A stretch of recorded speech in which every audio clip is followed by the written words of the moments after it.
भगवान श्री कृष्ण बुद्धि और प्रेम के प्रतीक हैं। बचपन में श्री कृष्ण ने अनेक रासलीलाएं की थी।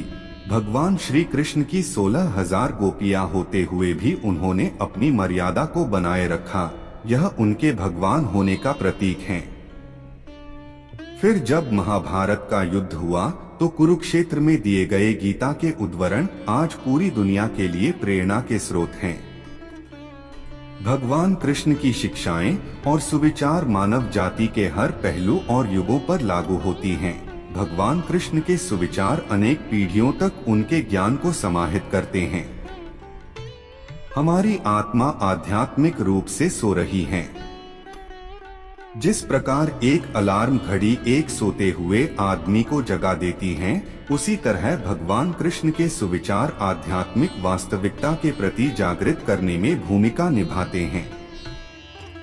यदि आप जीवन से संबंधित ज्ञान प्राप्त करने के लिए या खुद को प्रेरित करने के लिए श्री कृष्ण सुविचार की तलाश कर रहे हैं, तो आपको यहाँ सबसे अच्छे और सुविचार मिलेंगे।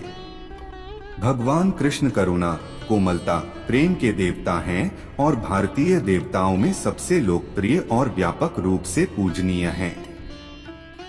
भगवान कृष्ण ने अपने प्रेरक शब्दों से अर्जुन को कुरुक्षेत्र युद्ध में प्रेरित किया है। उन्होंने हमें जीवन, प्रेम, खुशी, धर्म, मोक्ष, मुक्ति, भक्ति, योग, ध्यान, धर्म, सत्य सभी के बारे में सब कुछ सिखाया। उन्हीं को आधार बनाकर हम पेश कर रहे हैं। अच्छाइयों की रक्षा के लिए, दुष्टों के विनाश के लिए, धर्म की दृढ़ता से स्थापना करने के लिए मैं युगों युगों से जन्म लेता आया हूँ और आगे भी इसी तरह लेता रहूंगा। विस्तार, जब जब इस धरती पर अधर्म और पाप की महिमा बढ़ जाती है, तब तब भगवान अवतरित हुए हैं। रावण को पापों से मुक्त करने के लिए भगवान श्री राम को इस धरती पर आना पड़ा था। प्रहलाद को हिरण्यकश्यप से बचाने के लिए भगवान को नरसिंह का अवतार लेना पड़ा था। ईश्वर एक हैं, उनके रूप अनेक हैं। भगवान अपने भक्तों के संरक्षण के लिए हर हालत में अवतरित होते हैं। आत्मा को प्रदूषित करने और नरक की तरफ बढ़ने के 3 दरवाजे हैं: वासना, क्रोध और लालच। विस्तार, आत्मा वह पवित्र स्थान है जहां भगवान का वास होता है। अगर इस आत्मा को वासना, क्रोध जैसे गंदे विचारों से भरते हो तो आत्मा रूपी मंदिर ईश्वर के आशीर्वाद से खाली हो जाता है। जहां ईश्वर का वास नहीं होता है, वह नरक के समान ही तो है। मनुष्य अपने विश्वासों के परिणाम स्वरूप ही बनता है। जिस तरह से वह यकीन कर लेता है, उसी तरह वह बन जाता है। विस्तार, अगर आप किसी एक विषय को अपना लक्ष्य बनाकर उस पर सतत चिंतन मंथन करते हैं, तो निश्चित ही आप उसको हासिल कर लेते हो। इसके लिए आपको उस विषय को स्वीकार करना होगा, उसको मानना होगा। एक बार जब आप उसमें खो जाएंगे, फिर आप वही बन जाएंगे। असली खुशी की कुंजी यही है कि अपने मन से इच्छाओं के बोझ को हल्का कर दो। विस्तार, केवल एक, अगर मेरी कोई इच्छा ही नहीं तो मुझे किस बात की चिंता। किसी के पास कुछ होने और मेरे पास न होने का दुख इसलिए होता है क्योंकि मैंने भी उस चीज से दिल लगाया जो मेरे पास नहीं है, और वह मैंने किसी और के पास देखी। जिस दिन मेरी इच्छाएं खत्म हो जाएगी, मेरी सारी चिंताएं खत्म हो जाएगी। कुछ पाने की चाहत आप जितनी अधिक रखते हो, आप उतने ही निराश होते हैं। विस्तार, अगर कुछ मिल जाए तो खुशी का ठिकाना नहीं, अगर कुछ न मिले तो दुख का पहाड़ टूट पड़ता है। ये हमारी चाहत ही तो है जो परिस्थितियों के अनुसार हमको बार बार विचलित करती हैं। क्यों न कुछ ऐसा किया जाए जिनसे हमारी सारी चाहत खत्म हो जाए। फिर कुछ मिले या न मिले, हम निराश नहीं होंगे। आपको जो करना है उसी को करो। घमंड से मत करो, कामना से मत करो, द्वेष भावना से मत करो, बल्कि प्यार, दया और विनम्रता से करो। विस्तार, आपको क्या लगता है, आपने जो किया उसका परिणाम वही मिलेगा जो आप सोच रहे हैं। अगर आपने अपने कर्म मार्ग में अहंकार, ईर्ष्या, वासना को शामिल किया है तो आपको प्रतिकूल परिणाम मिलेंगे। अपने कर्मों की गति में प्रेम, करुणा को शामिल करें। आपको अपने हर कर्म का सत्फल मिलेगा। जिसने अपने मन पर विजय प्राप्त कर ली है उसके लिए मन सबसे अच्छा मित्र है, लेकिन जो ऐसा करने में असफल रहा है उसके लिए मन सबसे बड़ा शत्रु है। विस्तार, हमारा मन यादृच्छिक रूप से भटकता है, जो देखता है उसी के पीछे भागने लगता है। ऐसा मन कभी आपको जीतने नहीं देगा। अगर जीत मिल भी गई तो एक और नया लक्ष्य बना लेगा, फिर उसके पीछे भागने लगेगा। ऐसे में आपका मन आपका सबसे बड़ा शत्रु बन जाएगा। मन से मित्रता करनी है तो इसकी कमान अपने हाथ में रखो, कभी इसे अपने से दूर मत भागने दो। जो कुछ भी हुआ वह अच्छा था, जो हो रहा है वह अच्छा चल रहा है, जो होगा वह भी अच्छा ही होगा। भविष्य के बारे में चिंता मत करो, वर्तमान में जियो। विस्तार, इन लाइनों में गीता का सार निहित है। हमारे द्वारा किए गए प्रत्येक कर्म का एक उद्देश्य होता है, जिसका संबंध हमारे भूत, भविष्य, वर्तमान से हो सकता है। इसके सही और गलत होने का फैसला हम नहीं कर सकते, हम केवल कर्म कर सकते हैं। इसलिए जो अच्छा हो रहा है या बुरा हो रहा है, सब कुछ अच्छा ही है। प्रेम के द्वारा ही तुम मुझ पर विजय प्राप्त कर सकते हो, और जहाँ प्रेम है वहाँ मैं आनंद से जीता हुआ हूँ।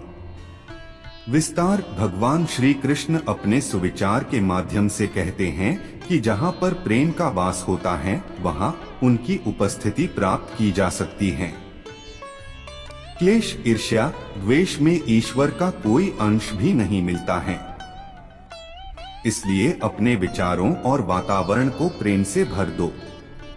जब कोई व्यक्ति दूसरों के दुख और सुख के प्रति अपने सुख दुख के भांति व्यवहार करता है तो उसने सर्वोच्च आध्यात्मिक मिलन प्राप्त कर लिया है। विस्तार, यह दुनिया मोह बंधन से बंधी हुई है। जो आपका है वह सभी का है, जो सभी का है वह आपका भी हो सकता है।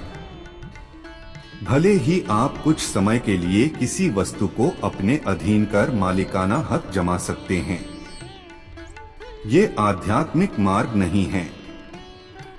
इंसान को भौतिक वस्तुओं की बजाय भावनात्मक रूप से लोगों से जुड़ना चाहिए, एक दूसरे के सुख दुख को अपना समझना चाहिए, न कि भौतिक और दैहिक वस्तुओं को डोट। सभी प्रकार के हथियारों में समय सबसे बड़ा हत्यारा है, क्योंकि समय सब कुछ मार देता है। विस्तार, जो गया वह तो अतीत हो गया, जो चल रहा है वह वर्तमान है, कुछ क्षण बाद यह भी अतीत हो जाएगा। आज आप जिसको भविष्य कह रहे हैं वह भी एक दिन अतीत बन जाएगा। समय सबको मारकर आगे बढ़ रहा है। कभी रुको मत, आगे बढ़ते चलो। अपने कर्तव्य को बखूबी निभाएं, कुछ करना कुछ न करने से बेहतर है। विस्तार, हमारा उद्देश्य यह होना चाहिए कि हमें कुछ न कुछ करते रहना चाहिए। कुछ करना इसलिए बेहतर है क्योंकि कुछ करने से आपको कुछ अनुभव मिलेगा। मन चंचल है। हर बार जब मन गलत व्यवहार करता है तो यह आपकी बात नहीं मानेगा। अपनी विवेकशील बुद्धि का उपयोग करके इसे समस्थिति में वापस लाएं। विस्तार, आपका मन काबू में हो सकता है और नहीं भी हो सकता है। इसके परिणाम अलग अलग हैं। अगर आपका मन आपकी नहीं सुनता है तो कुछ समय बाद जब वह उल्टा सीधा काम करने के बाद शांत होगा तो आपको बड़ा दुख होगा। अगर आप अपने मन को अपने अनुसार चलाते हैं तो आप वही करेंगे जो आप करना चाहते हैं, फिर इसमें विवाद का कोई विषय नहीं होगा। कुछ अच्छा हो इस उद्देश्य से अगर कोई काम शुरू करता है तो आने वाले समय में इसका अंत कभी बुरा नहीं होगा। विस्तार, आपका अंतिम लक्ष्य क्या है? या आपके काम को लेकर आपकी नीति कैसी है, इसका बहुत बड़ा प्रभाव पड़ता है।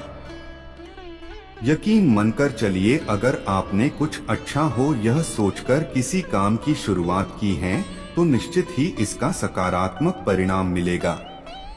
इंद्रियों से मिटने वाली प्यास पहले अमृत जैसी लेकिन बाद में जहर का सामान लगती है।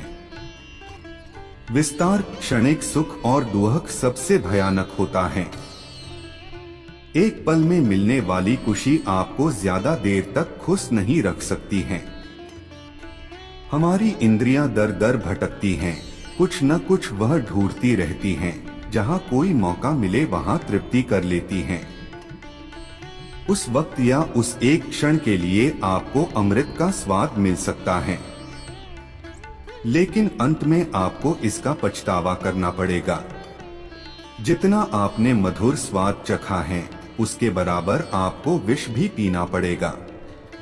मैंने आपको बनाते समय कोई गलती नहीं की। आपको अपने आप को वैसे ही देखने की जरूरत है जैसे मैं आपको देखते हैं। विस्तार, भाग्य का साथ न देना, मेहनत का फल न मिलना, इन सब का दोष हम भगवान पर लगाते हैं। यह गलत है।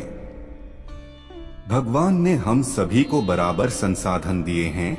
हाँ, हो सकता है किसी को कुछ ज्यादा अमीर बना दिया हो या किसी को शरीर से अपांग बना दिया हो, लेकिन इसका भी एक विशेष कारण होता है। जो मिला है उसको स्वीकारें। भगवान भी आपको इसी स्थिति में देखना चाहते हैं। बदलाव इस संसार का प्रथम नियम है। एक क्षण में तुम कोटियों के मालिक हो सकते हो, जबकि उसी क्षण तुम एक निर्धन भी बन सकते हो। आकर्षण कभी प्यार का आधार नहीं हो सकता। जो वास्तव में प्रेम करता है उसमें दिव्यता और शुद्धता होती है। शांति, नम्रता, मौन, संयम और पवित्रता ये मन के अनुशासन हैं। सब कुछ मुझसे ही शुरू होता है। इनका मध्यस्थ मैं ही हूँ और अंत भी मैं ही हूँ। जो कर्म में अकर्म देखता है और अकर्म में कर्म देखता है वह चतुर है। आप बेवजह चिंता क्यों करते हो? आप किससे डरते हैं? आपको कौन मार सकता है? आत्मा न तो जन्म लेती है और न ही मरती है।